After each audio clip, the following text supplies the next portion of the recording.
नमस्कार प्रणाम, हम प्रियांशु सिंह और आप सब देख रहे बनी टॉप 10 भोजपुरी।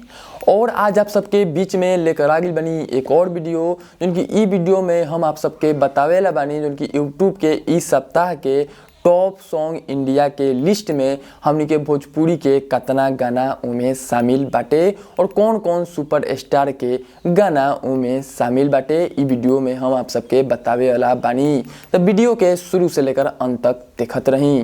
वहीं बह जाओ वीडियो की ओर। तो आप सबके बता दी कि हमनी के भोजपुरी इंडस्ट्री से 16 गो गाना उमें शामिल भइल बाटे इस सप्ताह में।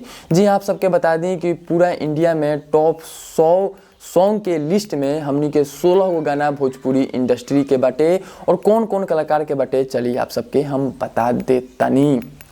वहीं आप सबके बता दी कि जो उनको स्थान मिलल बटे टॉप सॉन्ग इंडिया के लिस्ट में उ मिलल बटे 98 नंबर पे बाने भोजपुरी कलाकार अवनीश बाबू। जी आप सबके बता दी कि अवनीश बाबू जो बाने पहली बार एमे नजर आयल बने टॉप सॉन्ग इंडिया के लिस्ट में। और इनकर जो गाना के नाम बाटे उ बाटे नीली नीली अखिया और इनकर जो स्थान मिलल बटे उ मिलल बटे 98 स्थान पे।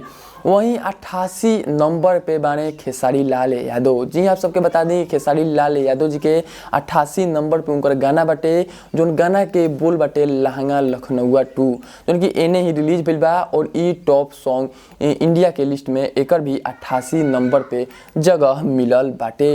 वहीं पे 71 नंबर पे बाटे प्रमोद प्रेमी यादव के गाना लगन में मैदा फायदा करी और ई जो स्थान मिलल बटे उ मिलल बटे 71 स्थान पे और प्रमोद प्रेमी यादव के गाना हटे और ये गाना काफ़ी ज़्यादा हिट भइल रहे। वहीं 68 स्थान पे ही बाटे प्रमोद प्रेमी यादव के गाना हाइलोजन परोजन में बार देबू का, जो कि इहो गाना खूब ज़्यादा सुपर हिट हुई रहे और इहो टॉप सॉन्ग के लिस्ट में एकर भी नाम दर्ज बाटे और ई बाटे 68 स्थान पे। वहीं 66 नंबर पे बाटे समर सिंह जी के गाना हम नहैले बानी सखी साया फींच के और ई जोन गाना बाटे ई बाटे 66 नंबर पे।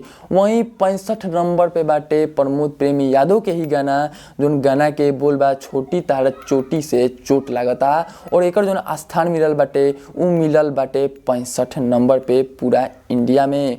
वहीं 55 नंबर पे बाटे राकेश मिश्रा के गाना राजा तू तो जवान हम लइका, क्योंकि इहो गाना खूब ज़्यादा सुपर हिट भइल बाटे हमनी के भोजपुरी इंडस्ट्री में और ई जो स्थान मिलल बाटे पूरा इंडिया में उ मिलल बाटे 55 नंबर पे।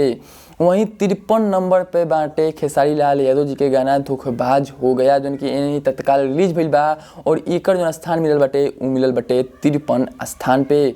वहीं 52 स्थान पे फिर से नजर आयल बाटे अवनीश बाबू के गाना काला काला काजर, जो कि इनकर जो स्थान मिलल बाटे उ मिलल बाटे 52 नंबर पूरा इंडिया में।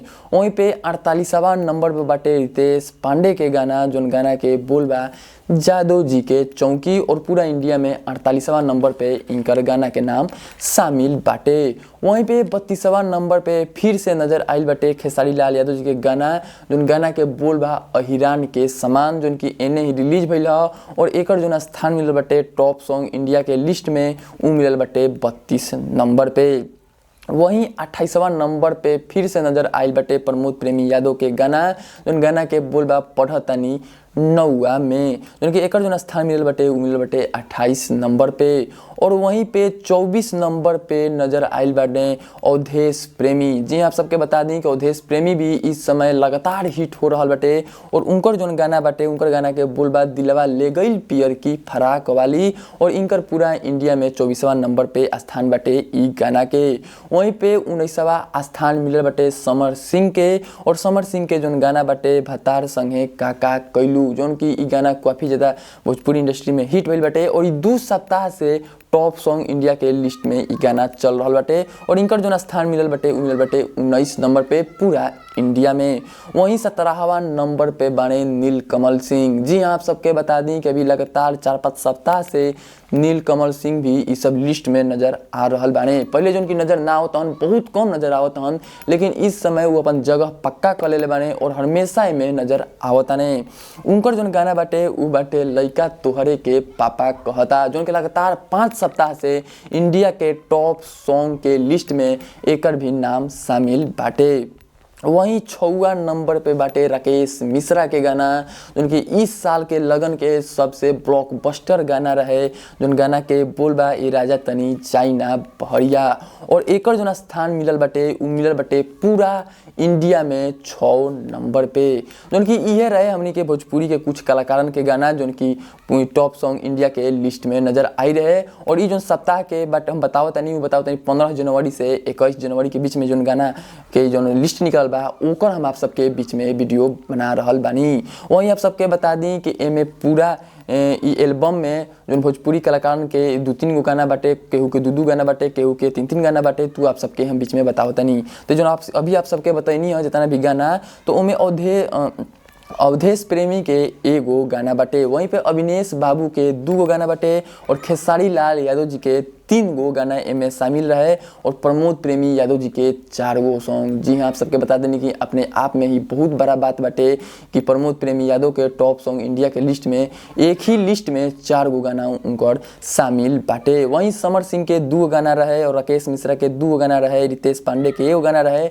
वहीं पे नीलकमल सिंह जी के 1 गो गाना रहे, जो कि इस सप्ताह में इनका लोग के गाना टॉप सॉन्ग के लिस्ट में नंबर दर्ज रहे, और उनका स्थान भी बताइनी। तो आप सब कमेंट में जरूर बताइए कि आप सबके वीडियो कैसा लागल। और पवन सिंह भैया बताओ तो भूल गई, पवन सिंह अभी सप्ताह में तो नजर ही नहीं आयल, उनकर कोनो एल्बम नजर नहीं आई। ये थोड़ा सा दुख के बात बाटे हमनी के भोजपुरी खाती। तो आप सब कमेंट में जरूर बताइए कि आज के वीडियो आप सबके कैसा लागल, और इस तरह के वीडियो चाहता नहीं तो आपसे ज़्यादा से ज़्यादा ये वीडियो के शेयर करी और दबा के लाइक करी। फिर से मिलता नहीं अगला वीडियो में अगला खबर के साथ, तब तक देखते रहिए टॉप 10 भोजपुरी। जय हिंद, वंदे मातरम।